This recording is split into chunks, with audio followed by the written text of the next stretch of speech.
Hello, good afternoon. I am Om Prakash Tiwari, mathematics faculty at resonance. हम जो है अभी previous year board paper discussion करने जा रहे हैं। चैप्टर है पॉलिनोमियल। पॉलिनोमियल एक बहुत ही इम्पोर्टेंट चैप्टर है। स्टूडेंट्स ने क्लास 9th में भी ये चैप्टर पढ़ा है, उसी का थोड़ा सा एक्सटेंशन क्लास 10th में है। यहाँ पर हम 1 marks 2 marks 3 marks and 4 marks के क्वेश्चंस जो भी पिछले 3-4 सालों में पूछे गए हैं बोर्ड एग्जाम में, हम उसका डिस्कशन करने जा रहे हैं। तो चैप्टर है हमारा पॉलिनोमियल। अगर हम देखें तो फर्स्ट क्वेश्चन जो है वो है, if one of the zero of the quadratic polynomial is 2। Quadratic polynomial हमारे पास क्या है, p of x is equal to kx square plus 3x plus k, और बोल रहा है कि इसका एक जीरो 2 है। अगर एक क्वाड्रेटिक पॉलिनोमियल है तो इसके पास कितने जीरो होंगे, 2 जीरो होंगे, और अगर 2 जीरो होंगे उसमें से एक बोल रहा है that is alpha is equal to 2। और हम जानते हैं कि अगर जीरो क्या होता है, जीरो हम डिफाइन करते हैं the value of variable which makes the polynomial equals to zero, जो पॉलिनोमियल को जीरो कर दे। तो अगर अल्फा मेरे पास 2 है, इसका मतलब ये हुआ कि अगर मैं इस वैल्यू को इस पॉलिनोमियल में सब्स्टिट्यूट करूं तो पॉलिनोमियल को क्या कर देगा, जीरो कर देगा। तो अगर हम यहाँ पर वैल्यू सब्स्टिट्यूट करते हैं, p of 2 is equal to k into 2 का square plus 3 into 2 plus k, मतलब कि हमने x की जगह पर अल्फा को सब्स्टिट्यूट कर दिया। और जैसा कि अभी हमने जाना कि अगर हम अल्फा की वैल्यू इस पॉलिनोमियल में सब्स्टिट्यूट करते हैं तो it will make the polynomials equals to 0। So it will be p of 2 will be equal to 0 and that is equal to 4k plus 6 plus k। So it will be 5k plus 6 that is equal to 0। तो 5k plus 6 is equal to 0, so k will be equal to -6/5। तो हमें जो है k की value निकालनी थी। तो इस तरह का क्वेश्चंस बहुत इजी होता है, जनरली पूछा जाता है ना, ऑब्जेक्टिव क्वेश्चंस के रूप में। ये ऑब्जेक्टिव क्वेश्चन से हम डिस्कस कर रहे हैं, तो आपको जो है k की वैल्यू इस तरीके से निकालनी है। ये फर्स्ट क्वेश्चन हुआ। अगर हम सेकंड क्वेश्चन की तरफ जाएं तो सेकंड क्वेश्चन बोल रहा है the graph of a polynomial is shown in the figure, then the number of zero is. आपको इस ग्राफ में बताना है कि नंबर ऑफ जीरो कितने होंगे। तो अगर हम इसको विजुअलाइज करें तो ग्राफिकली हमारे पास नंबर ऑफ जीरोज रियल उसी को बोलते हैं, रियल जीरो से ही बोलते हैं जब हमारा ग्राफ एक्स एक्सिस को इंटरसेक्ट करता है। तो हमें बस ये चेक करना है यहाँ पर कि जो गिवन ग्राफ है वो एक्स एक्सिस को कितने पॉइंट पर इंटरसेक्ट कर रहा है। तो जैसे यहाँ देखें हम तो 1 पॉइंट 2 पॉइंट और 3 पॉइंट, तो एक्स एक्सिस को ये ग्राफ 3 पॉइंट पर कट कर रहा है। तो टोटल नंबर ऑफ जीरो जो होंगे वो हमारे पास कितने होंगे, 3। तो यहाँ पर सेकंड क्वेश्चन में नंबर ऑफ जीरो जो है मेरे पास हो जाएगा 3। अब जैसे मान लीजिए फॉर एग्जांपल कि ये ग्राफ मेरे पास ऐसा दिया हुआ है, आपसे पूछा कि how many number of zeros are there. तो इस ग्राफ में ये ग्राफ एक्स एक्सिस को एक भी पॉइंट पर कट नहीं कर रहा है, तो यहाँ पर कोई भी रियल जीरो नहीं होगा। इसका मतलब ये नहीं है कि जीरो ही नहीं होगा, जीरो तो एग्जिस्ट कर रहा होगा, because as per the definition of the polynomial, polynomial की डिग्री जितनी है उतने जीरो होने चाहिए उसके पास, है ना। लेकिन यहाँ पर क्या है कि ये जो ग्राफ है ये रियल एक्सिस पर कहीं भी इंटरसेक्ट नहीं कर रहा, तो कोई भी रियल जीरो नहीं होगा, बट जीरो होंगे इसके दोज विल बी इमेजिनरी। तो यहाँ पर क्या हो गया, यहाँ पर नंबर ऑफ जीरो जो है मेरे पास हो गया 0, और ये जीरो कैसा जीरो है, तो real zero, number of real zero is 0। अब जैसे मान लीजिए कि ये मेरे पास एक ग्राफ है, अगर हम ग्राफ देखें तो कैसा ग्राफ है, पैराबोलिक ग्राफ है, मतलब एक क्वाड्रेटिक पॉलिनोमियल का ग्राफ है। और अगर एक क्वाड्रेटिक पॉलिनोमियल का ग्राफ है तो as per the definition quadratic polynomial के मैक्सिमम कितने जीरो होने चाहिए, 2 जीरो होने चाहिए। बट यहाँ पर ये जो है एक्स एक्सिस को एक ही पॉइंट पर टच कर रहा है, तो इसका मतलब क्या है कि 1 रियल जीरो है और दूसरा क्या है, रिपीटेड है ना। इसी तरीके से अगर हम देखें इस तरह का कोई ग्राफ है, आपसे पूछा कि how many number of zeros will be, किसी न किसी फंक्शन को रिप्रेजेंट कर रहा होगा, कोई ना कोई एक पॉलिनोमियल होगा जिसको कि रिप्रेजेंट कर रहा होगा। तो हमें नंबर ऑफ जीरोस निकालने के लिए यहाँ पर अपने 10th बोर्ड के सिलेबस के अकॉर्डिंग, है ना, हमें सिर्फ ये चेक करना है कि एक्स एक्सिस पर कितने पॉइंट पर ग्राफ जो है इंटरसेक्ट कर रहा है। तो एक्स एक्सिस को 1 point, 2 point, this is axis, this is not the graph, तो 1 पॉइंट, 2 पॉइंट, 3 पॉइंट, 4 पॉइंट और 5 पॉइंट। तो 5 पॉइंट पर इंटरसेक्ट कर रहा है, तो नंबर ऑफ जीरोस कितने हो जाएंगे? Number of zeros will be equal to 5। तो इस तरीके से हम इस ग्राफिकल क्वेश्चन को सॉल्व कर सकते हैं। अब हम आगे बढ़ते हैं क्वेश्चन नंबर 3 की तरफ। तो क्वेश्चन नंबर 3 देखिए, again this question is similar to question number 1। Question number 1 से अगर आप कंपेयर करेंगे तो सेम है, यहां पर भी आपके पास एक जीरो दिया हुआ है और आपको उसके आधार पर वेरिएबल की वैल्यू फाइंड आउट करनी है। If one of the zero of the quadratic polynomial is 2, then the value of k is the same task करेंगे जो हमने फर्स्ट में किया था। 2 की वैल्यू को पॉलिनोमियल में सब्स्टिट्यूट करेंगे, पॉलिनोमियल की वैल्यू 0 हो जाएगी और इस तरीके से हम k की वैल्यू निकाल पाएंगे। तो अगर हम देखें p ऑफ x मेरे पास है x square plus 3x plus k और यहाँ पर अल्फा क्या है? अल्फा 2 है। तो हमने x की जगह पर क्या कर दिया? 2 को सब्स्टिट्यूट कर दिया। इट विल बी 4 प्लस 3 2 जा 6 और plus k and this will be equal to 0। तो 10 plus k is equal to 0, so k will be equal to -10। So this question number 3। Question number 4 की तरफ आए हम। यहाँ पर क्या बोल रहे हैं? The quadratic polynomial the sum of whose zeros is -5। Sum of zero कितना है? अल्फा प्लस बीटा -5 है and their product is 6 means alpha beta 6 है। तो हमारे पास अगर हमें अल्फा और बीटा की वैल्यू पता है या अल्फा प्लस बीटा और अल्फा बीटा की वैल्यू पता है, तो क्वाड्रेटिक पॉलिनोमियल को निकालने का जो फॉर्मूला है, क्वाड्रेटिक पॉलिनोमियल क्या हो जाता है? ये हो जाता है k into X square minus X into alpha plus beta and plus alpha beta. So this will be our quadratic polynomial.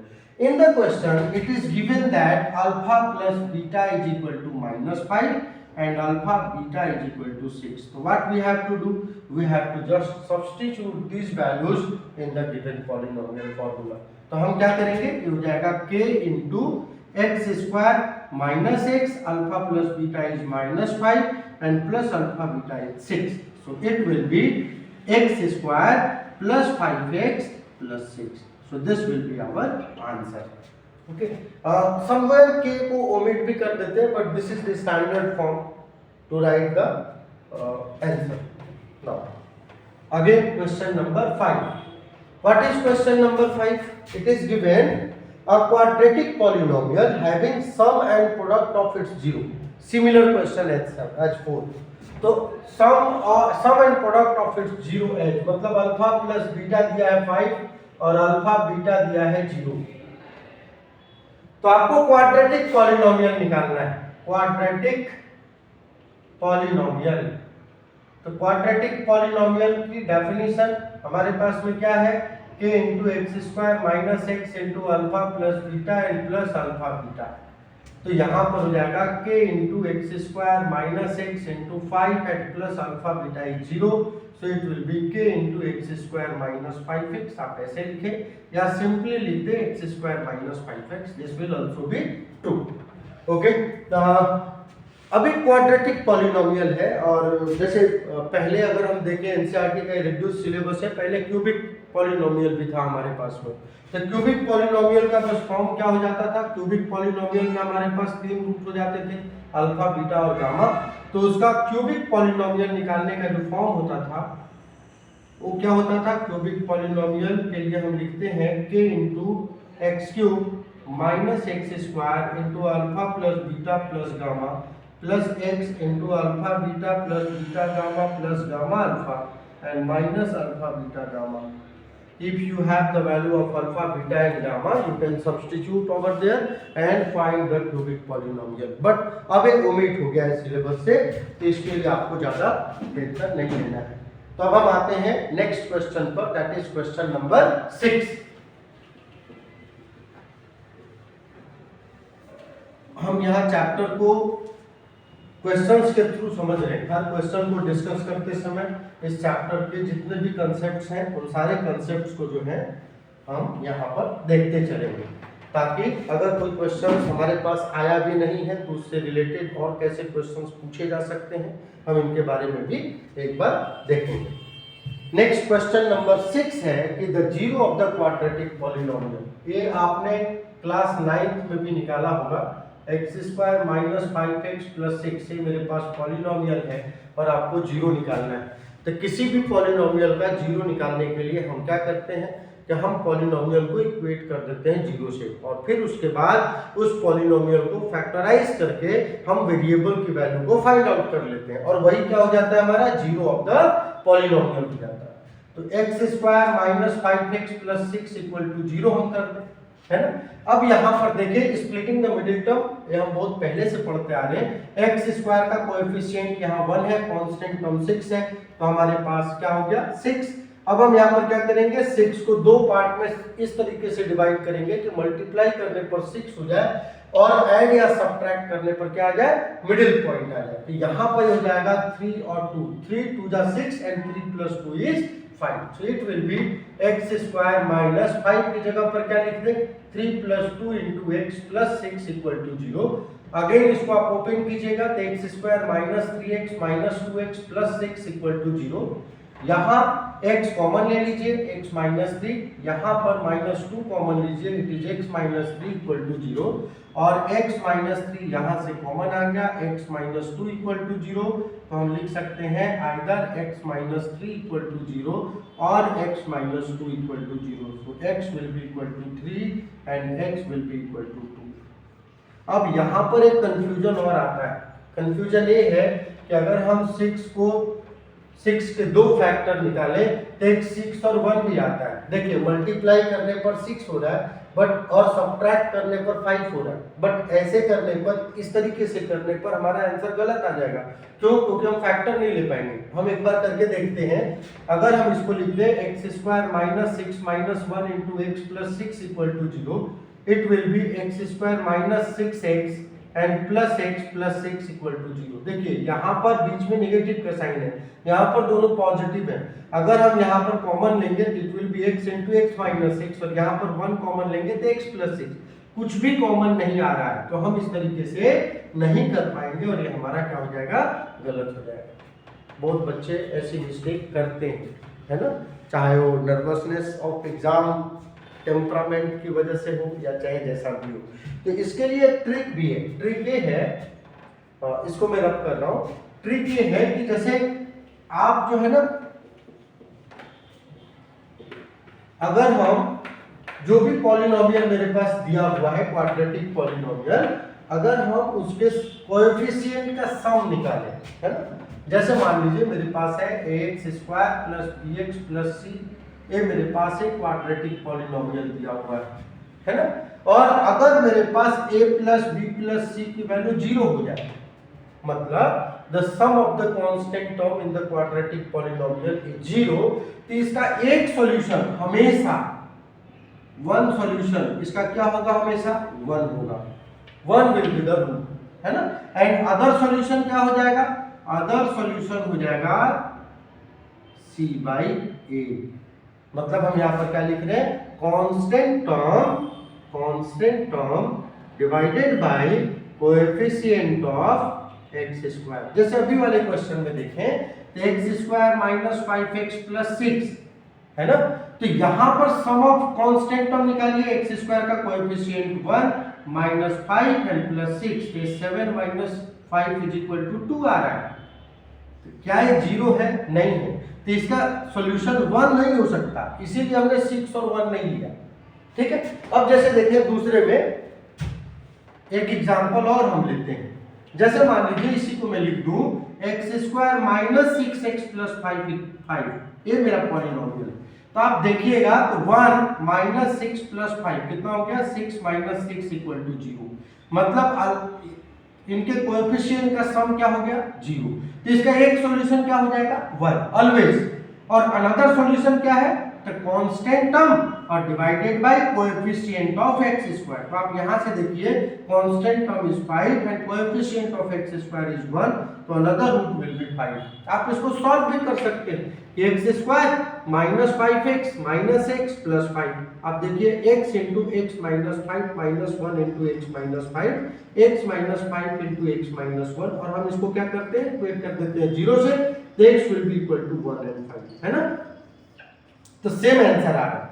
तो अगर आपके पास क्वेश्चन दिया हुआ है तो आप उसको ध्यान से देखिए, और ध्यान से देख करके ये देखिए कि कहीं ऐसा तो नहीं कि इसके कोएफिशिएंट का सम 0 हो रहा हो, और क्योंकि अगर 0 होगा तो उसका एक सॉल्यूशन हमेशा 1 होगा, और अनदर सॉल्यूशन क्या होगा, constant term upon coefficient of x square. और एग्जांपल करते हैं, बहुत अच्छा कांसेप्ट है, स्पेशली ऑब्जेक्टिव क्वेश्चन को सॉल्व करने में आपकी बहुत मदद करेगा अगर ऐसा क्वेश्चन आ जाता है तो। जैसे मैं एक एग्जांपल ले रहा हूँ, a minus B into X square और plus B minus C into X और प्लस सी माइनस ए मेरे पास दिया हुआ है, और आपको बोला अच्छा ए जो है क्वाड्रेटिक पॉलिनोमियल की बात करें हम या क्वाड्रेटिक इक्वेशन की बात करें, दोनों में पूछा जा सकता है।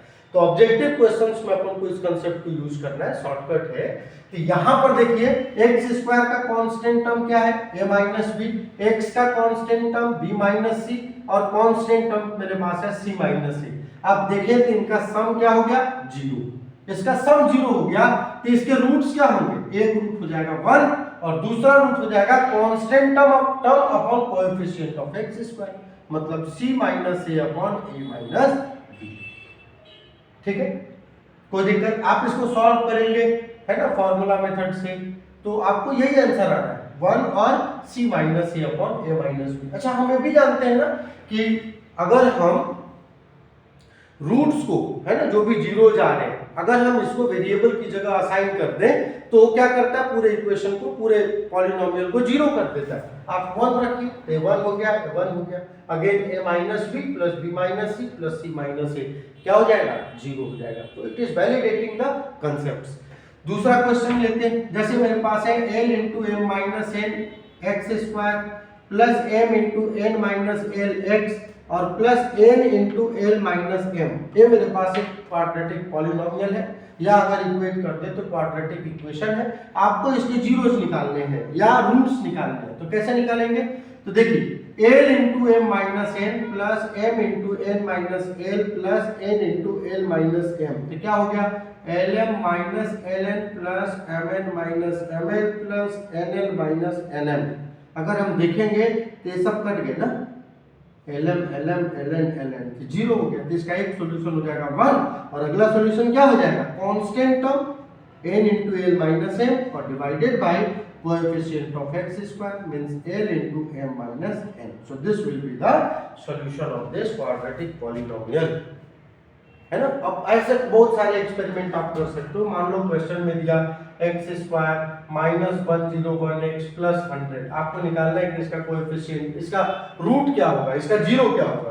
तो again 1 minus 101 plus 100 equal to 101 minus 101 that is equal to 0। तो वन रूट इज 1 और अनदर रूट इज 100। सिमिलरली मान लीजिए आपके पास दे दिया 3/4x square minus x and plus 1/4, ये मेरे पास एक क्वाड्रेटिक पॉलिनोमियल दे दिया। आप देखिए 3/4 माइनस 1 प्लस 1/4 हो जाएगा 1 minus 1 equal to 0। So it's one of the root is 1 and another root is 1/4 divided by 3/4। ये 4 कैंसिल हो जाएगा और ये हो जाएगा 1/3। तो बहुत ही इंपॉर्टेंट कंसेप्ट है जिसके आधार पर हम ऑब्जेक्टिव क्वेश्चन सॉल्व कर सकते हैं। अब हम आगे आते हैं क्वेश्चन नंबर 7। सब लोग स्टडी कीजिए एक बार क्वेश्चन नंबर 7। क्वेश्चन नंबर 7 क्या है,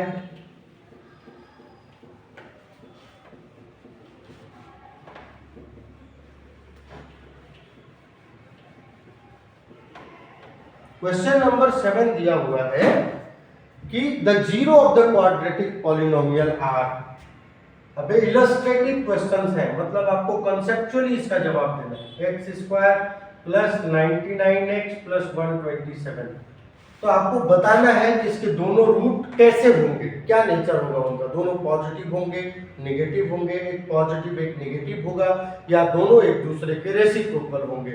तो इस तरह के क्वेश्चन में अगर आप रूट निकालने बैठ जाएंगे तो आपको जो बहुत टाइम लग जाएगा और कभी कभी बहुत मतलब कॉम्प्लेक्स रूट निकल करके आएगा। तो आप क्या किया कीजिए कि आप यहाँ पर, चूंकि हम एक कंसेप्ट जानते हैं कि अगर इसके रूट्स अल्फा और बीटा है तो अल्फा प्लस बीटा क्या होता है माइनस बी बाई ए, और अल्फा बीटा क्या होता है सी बाई ए।